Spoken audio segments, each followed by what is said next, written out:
नमस्कार दोस्तों, मैं हूं डॉक्टर मोनिका मुदगिल। मैं आयुर्वेद के साथ पिछले 20 वर्षों से जुड़ी हुई हूं। आयुर्वेद के जो बेसिक प्रिंसिपल्स हैं वो इतने महान हैं कि अगर हम उनके साथ जुड़ें और उनको अपनी डेली रूटीन में शामिल करें तो हम बहुत हद तक हेल्दी रह सकते हैं और आजकल की जो होने वाली बहुत भयंकर बीमारियां हैं उससे बचाव भी किया जा सकता है। आज की इस सीरीज़ में हम ये शुरुआत कर रहे हैं कि हम कॉमन चीज़ें जो हमारे को रूटीन में चाहिए होती हैं, हम रूटीन में कंज्यूम करते हैं, उनके साथ हमारा जो आयुर्वेद है वो कैसे जुड़ा हुआ है उसको समझने के लिए आज की शुरुआत हम करेंगे जल यानी पानी से। हम बात करेंगे उष्ण जल की। विंटर का सीज़न स्टार्ट हो गया है और हर कोई इंसान ये सोचता है कि इस सीज़न में उष्ण जल का प्रयोग किया जाए, लेकिन उष्ण जल कितना गर्म होना चाहिए, किस लेवल तक उसको हम कितना अमाउंट उसका हमें कंज्यूम करना चाहिए, किस समय उसको इस्तेमाल करना चाहिए और क्या सब लोगों के लिए उष्ण जल जो है वो ठीक है पीने के लिए, इन सब चीज़ों को हम डिस्कस करेंगे। सर्दियां शुरू होते ही उष्ण जल की जो डिमांड है, उष्ण जल का जो प्रयोग है वो बहुत बढ़ जाता है, लेकिन आयुर्वेद के उष्ण जल को पीने के लिए कुछ सिद्धांत हैं। हर किसी के लिए उष्ण जल का प्रयोग जो है वो इंडिकेटेड नहीं है। हर किसी के लिए इंडिकेशन नहीं है कि वो उष्ण जल का प्रयोग करें। आयुर्वेद ने कुछ एक क्लिनिकल कंडीशंस ऐसी बताई हैं जिसमें उष्ण जल का प्रयोग हमें नहीं करना चाहिए। उष्ण जल के बारे में जो भी बात हम आज कर रहे हैं वो मेरा पर्सनल ओपिनियन नहीं है, वो हमने अष्टांग सार संग्रह के रेफरेंस से ही बात की है।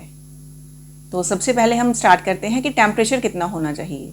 जो अगर आप पानी पीना चाहते हैं, गर्म पानी पीना चाहते हैं, तो सबसे पहले उसका टेम्परेचर इतना तेज़ नहीं होना चाहिए कि वो आपको जीवा या आपके गले में, तालू में वो आपको उष्ण फील हो। सिर्फ इतना वार्म होना चाहिए कि वो हल्का सा गुनगुना हो जाए। यानी हमें उसको बहुत गर्म टेम्परेचर पे, बहुत ज़्यादा टेम्परेचर पे हमने उसको बॉईल करके नहीं पीना है, वो हम लोगों को नुकसान कर सकता है। सिर्फ मॉडरेट टेम्परेचर तक जो हीटेड होते हैं वाटर वो ले सकते हैं। और कुछ कंडीशंस में पानी को प्री बॉईल करके उसको फिर कूल डाउन करके उसका इस्तेमाल भी किया जा सकता है। तो किन किन लोगों को उष्ण जल नहीं पीना चाहिए? सबसे पहले वो लोग जिनको एसिडिटी की प्रॉब्लम है। अगर आपको एसिडिटी है या फिर गैस्ट्रिक रिफ्लक्स की प्रॉब्लम है तो आपके लिए उष्ण जल पीना सही नहीं है, वो इस एसिडिटी को एग्रवेट करता है। अगर आपके बॉडी में हीट ज़्यादा है, आपको हाथ पैर गर्म महसूस होते हैं, तलियों में सेक निकलता है या बर्निंग फीट जैसा सिंड्रोम कोई है, तब भी उष्ण जल आपको सेवन नहीं करना चाहिए। अगर आपको दाह है, यानी अगर आपको आंखों में जलन है या आपका मुंह पका हुआ है, किसी भी तरह का इस तरह का जो इन्फ्लेमेटरी टाइप का जो डिसऑर्डर अगर आपको है, तब भी आपको उष्ण जल पीना बिल्कुल निषिद्ध है। अगर आपको विष विकार है, यानी किसी भी तरह की टॉक्सिकल जो कंडीशन है वो है, कोई फूड पॉइजनिंग की कंडीशन है, उस केस में भी आयुर्वेद ने उष्ण जल पीना आपको निषेध माना है। अगर आपको मदात्य है, अगर आपने ड्रिंक किया है या किसी भी तरह का कोई अल्कोहल या कुछ और कंज्यूम किया है जिससे आपको बेहोशी है या मदात्य जिसको हम बोलते हैं, अगर वो है तो उस टॉक्सिसिटी में भी आपको उष्ण जल का प्रयोग नहीं करना चाहिए, क्योंकि उष्ण जल उस चीज़ के जो सिम्टम्स हैं उसको इन्हांस कर देता है। अगर आपको ग्लानि है, मूर्छा है, यानी आपको चक्कर आ रहे हैं या आपका जो दिल है वो ख़राब हो रहा है, मितली जैसा मन हो रहा है, वॉमिटिंग जैसा मन हो रहा है, उस कंडीशन में भी आपको जो पानी है वो गर्म पानी या गुनगुना पानी का इस्तेमाल नहीं करना चाहिए, क्योंकि वो इस तरह के रिफ्लेक्सेस को और ज़्यादा बढ़ा देता है। अगर आपको तृष्णा है, अगर आप फास्टिंग में हो या आप कहीं बहुत चल के आ रहे हो, किसी वजह से आपको प्यास लगी है या आपने बैठे बैठे बहुत टाइम से आपने पानी नहीं पिया है, आप डिहाइड्रेटेड हो, उस कंडीशन में भी आपको वार्म वाटर का सेवन नहीं करना चाहिए। अगर आपने जिम किया है या एक्सरसाइज किया है और अभिशंद है, आपको कोई जिम या एक्सरसाइज के बाद आप थके हुए हो, तो जिम एक्सरसाइज के बाद भी आपको नॉर्मल टेम्परेचर के पानी का इस्तेमाल करना है, वार्म वाटर का इस्तेमाल कभी नहीं करना चाहिए। अगर आपको अभिशंद है, यानी आपकी जैसे म्यूकोजल मेम्ब्रेन्स हैं उसमें कोई इन्फ्लेमेशन है, आपको कंजक्टिवाइटिस है, इस तरह की अगर कोई सिम्टम्स भी आपको हैं, तब भी आपको उष्ण जल का प्रयोग नहीं करना चाहिए।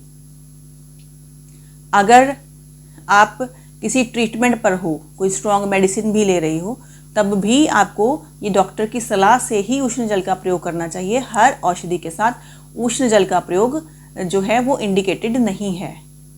अगर आपको अल्सर्स हैं और अगर आपको जैसे मैंने पहले बात की, अगर आपको फूड पॉइजनिंग हो गई है, जहाँ डायरिया हो रखा हो, तो भी आपको जो उष्ण जल का प्रयोग है उसमें नहीं करना चाहिए।